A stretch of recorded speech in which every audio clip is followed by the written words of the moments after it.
Trains are the key in some ways to Europe before 1914, because up until 1914, sea power had been the key to international power.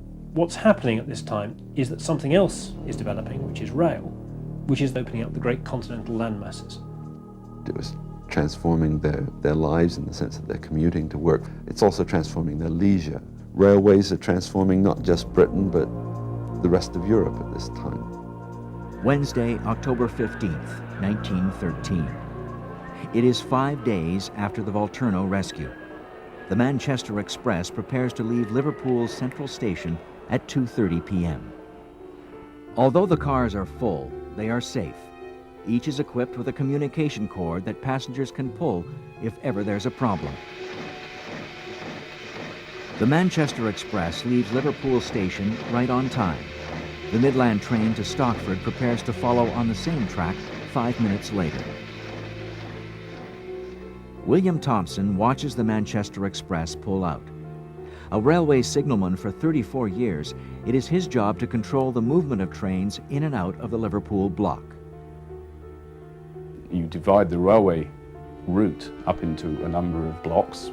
When you have allowed a train into one of these blocks, you do not allow another train into the block. And the train proceeds along the line, moving from block to block. Two cars moving in the same direction cannot be in the same block because there is a greater potential for collision. It is the signalman's responsibility to prevent this. Once the Manchester train has left the station, Thompson leaves young train booker Edward Scholson at the controls of the Liverpool signal and block system.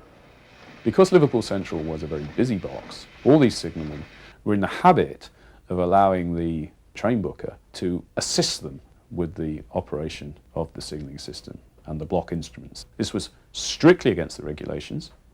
All the signalmen knew it, the train bookers knew it, and I suspect that there were company officials who knew what was going on but turned a blind eye. 2:32 p.m. As the Manchester train passes through a tunnel not far from Liverpool Central, a communication cord pulled in one of the coaches tugs at the vacuum brakes.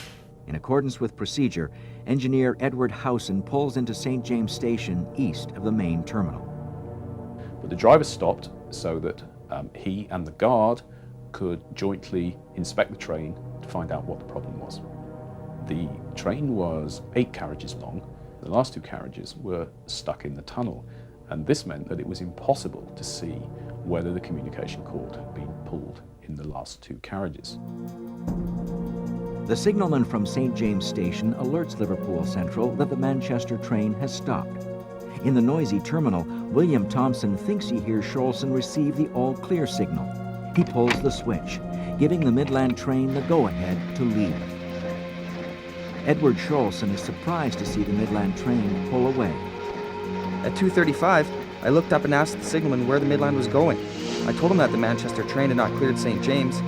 Thompson remarked, "Why did you not tell me?" Well, I saw a mistake had been made, and I did my best to stop the Midland train.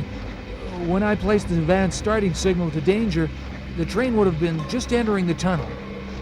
The second train was probably only doing about 10 miles per hour.